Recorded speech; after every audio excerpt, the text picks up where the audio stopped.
This video is sponsored by iFixit, and today I'm going to show you how to correctly clean your PS5. So there are several things you're going to need if you're going to be cleaning out your PS5. I always use a cleaning brush.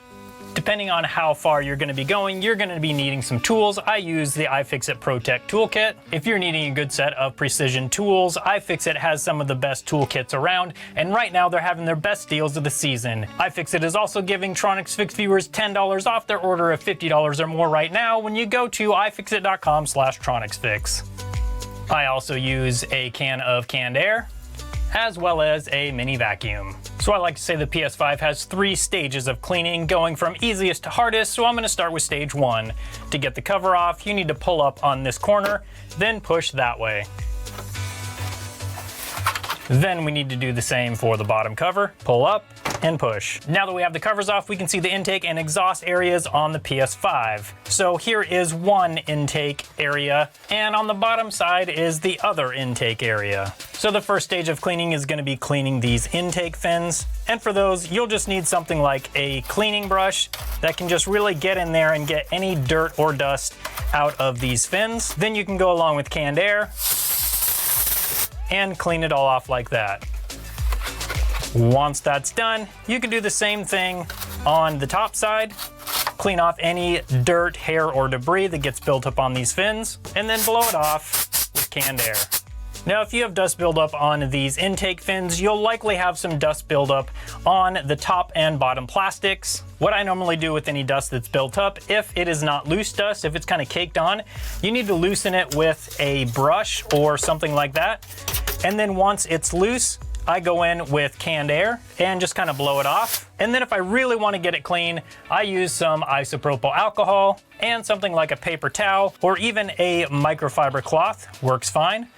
And then just go through and clean all the dust that is still on the cover. Now, obviously this PS5 is completely clean as these consoles just came out, but I wanted to get a jump on showing you how to clean them just so you can keep your PS5 running cleaner and longer. You can use that same method for the top cover. Now, there's one other thing we can do as part of stage 1. And that is use this hole and this hole to clean out any dust that builds up down in here. Unfortunately, these are super tiny holes, and a regular vacuum, even this mini vacuum, can't even get close to reaching down in there. So if you're trying to clean out the dust from these holes, you'll have to use something with a much smaller hose. You can use something like a data vac, or you can also get kits that have smaller hoses for regular vacuums. But in all honesty, I don't think cleaning out these 2 holes is really going to do too much if you have a very dirty console. That's all there is to stage 1, and if you clean your PS5 out a lot, then you should be good to go. But if you notice a lot of dust buildup in your fan, then we move on to stage 2. Now, stage 2 is going to take a little bit more disassembly, and you're also going to need a screwdriver with a T8 security Torx, but a T9 also usually works. You will need to remove this little piece right here, which is pretty easy. We just need to pull up on it, and that gets us started, and then that whole piece will come off. Now, after that piece is off, then we can remove these 4 screws off of this fan plate. And then this plate comes off. We need to remove this black adhesive piece.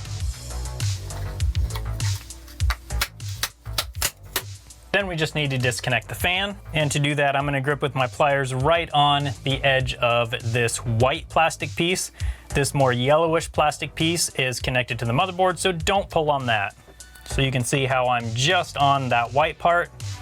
I'm gonna go back and forth while I pull up, and that gets the fan connector right off. And now we can remove the fan, just pull it straight up and out.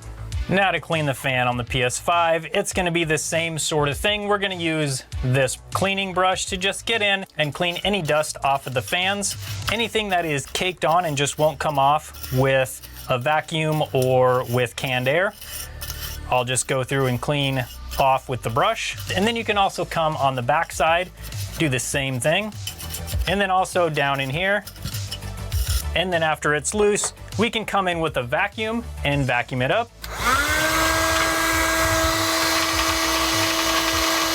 And then we can do the same thing on this top side. Just go in with a cleaning brush, clean out any caked on dirt and dust. Then we can go in with a vacuum or canned air and get the dust out. So once the fan is completely clean, we can also get to the heat sinks from right inside the fan hole. In order to do that, we just need to flip it up like this. And then you can see the heatsink right here. There's also another heatsink back in here further. Once again, I'll be using this cleaning brush to clean off the heatsink, and I'm just gonna get it as far back as I can safely without jamming it in. And I'll just go along and clean any dust off of the fins like this.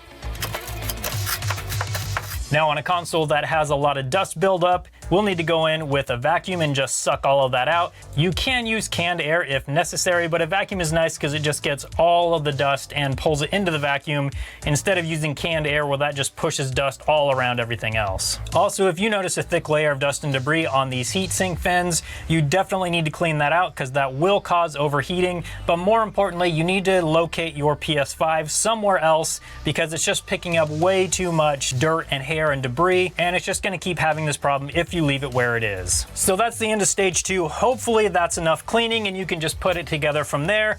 But if you still have a lot of dirt and dust buildup inside your PS5, then we need to move on to stage 3. For stage 3, we're going to be removing this cable. We're going to remove this top case, and then we're going to remove the motherboard and heatsink sandwich out of the PS5 so then we can do further cleaning.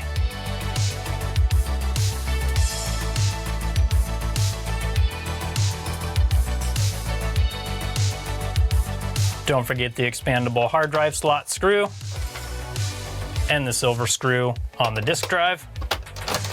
And then we can remove the plastic midframe from the PS5. Once that's removed, we can remove the disk drive. We need to push down on this silver lock, and then we'll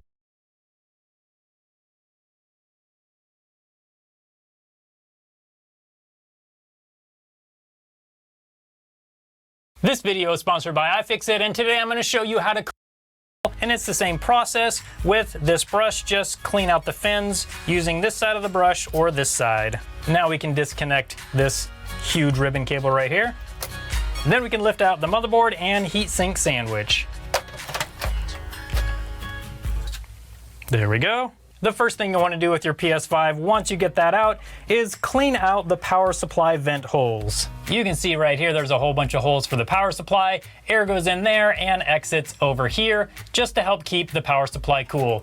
And we use the same method. We'll go through with this cleaning brush and then go through with a vacuum or canned air to remove all of the dirt from around the power supply. Once the power supply is clean, we can worry about the heatsink fins. Now to clean out the heatsink on the PS5, we can tip it up like this and then take the cleaning brush and get it down as far as we can in the fins without jamming it down there too far, and then sweep up just like this, and that will remove any dust that's caked onto the fins of the PS5. And then we'll want to do the same thing on this side. The small end of the brush really gets into these tighter spaces easier, and then the same thing over here. Now what I usually do is I'll go through with a vacuum and vacuum out the fins after I've loosened the dust.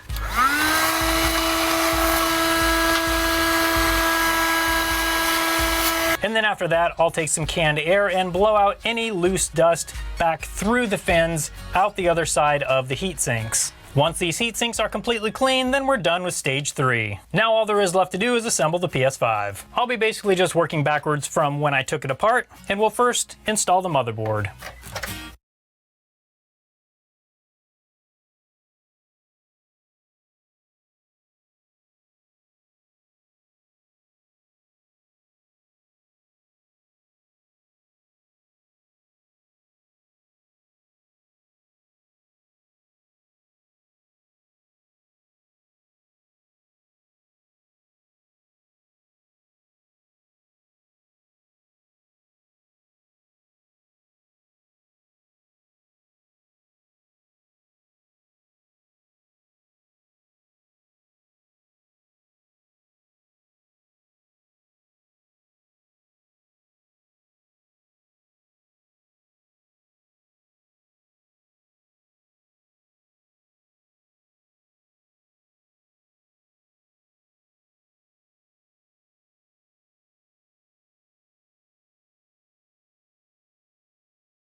PlayStation 5. And the memory. About next gen consoles because they're big, they're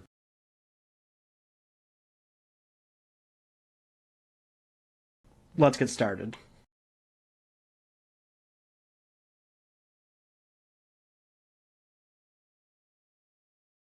about next gen consoles because they're big, they're beefy, they're powerful. Breaking news! Breaking news!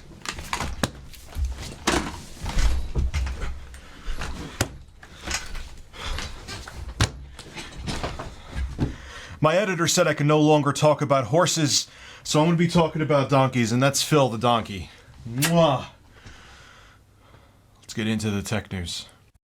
PS5 on display at my Best Buy, and the Series X is actually way smaller than I expected, which is kind of funny. Also, LOL, your PS5 is too hot. Turn off your PS5 and wait until the temperature goes down. But when you look deeper, and I saw other pictures there, you see the PS5 kiosk, and it's like in a clear plastic casing, obviously. This happens with all consoles. They keep it so no one could steal it. And I've seen consoles, not just the PlayStation 5, overheat in the settings. Yes, they have fans inside of those kiosks to try to push air out. But when you have, like, pretend there's a PS5 in my Note 20 box, if you have something in here, even if there's a fan in the back, it's going to be tougher to circulate air.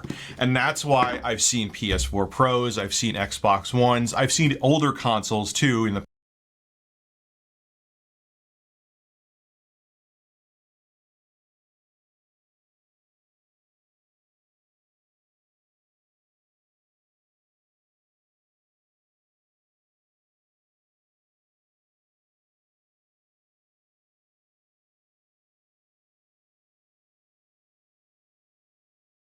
So, one of the many things that we learned about early on with PS5 was Sony's commitment to finally cooling down this platform so that it's not as loud as something like PS4. And now that the console is finally here, we can test that out and compare it to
With PS5, I think you'll find this actually can get pretty noisy when reading a disc. This isn't really a huge concern though. After a disc is read or after you've copied game data completely, that noise does go away. Which you'll then find PS5 handles God of War beautifully, especially under performance mode where you're hitting a nice 60 frames per second and the console is very quiet. Under the load of a PS4 game, you'll see some modest temps, staying near or under 40 Celsius on any of the warmer parts towards the front and sides of the console. On the rear, you can see the sheer size of the vents all showing some heat, though again, this is all staying around the mid-40s, sometimes less. Now, before we stress test an actual PS5 game, let's do our Series X test, where we'll run Assassin's Creed Valhalla.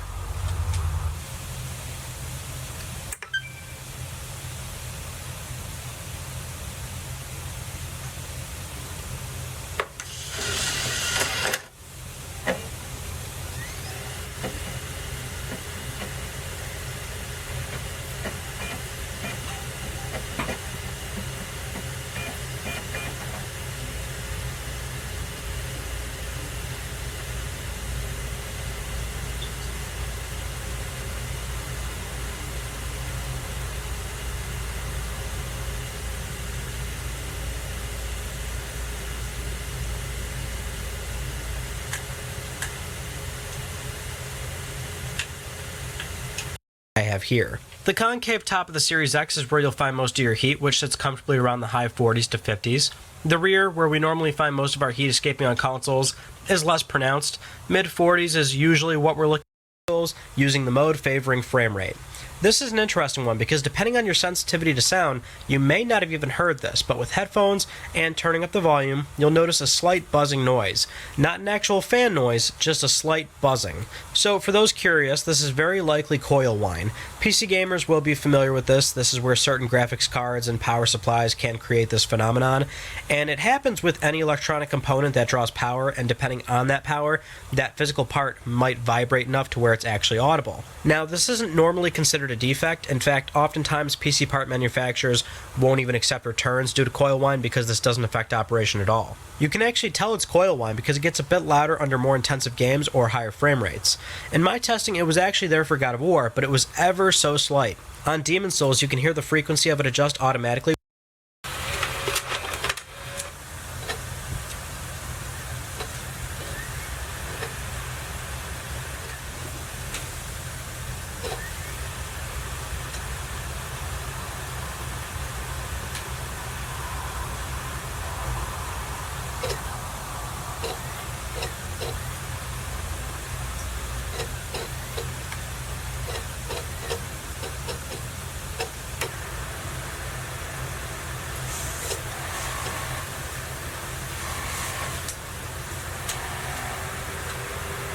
Can run hot and get very noisy, so with this one I think it did quite well playing God of War 3. It's not a dramatic improvement, but it can go a long way for getting more healthy years out of the system. Thank you so much for watching this video. I hope you've enjoyed it. If you haven't yet,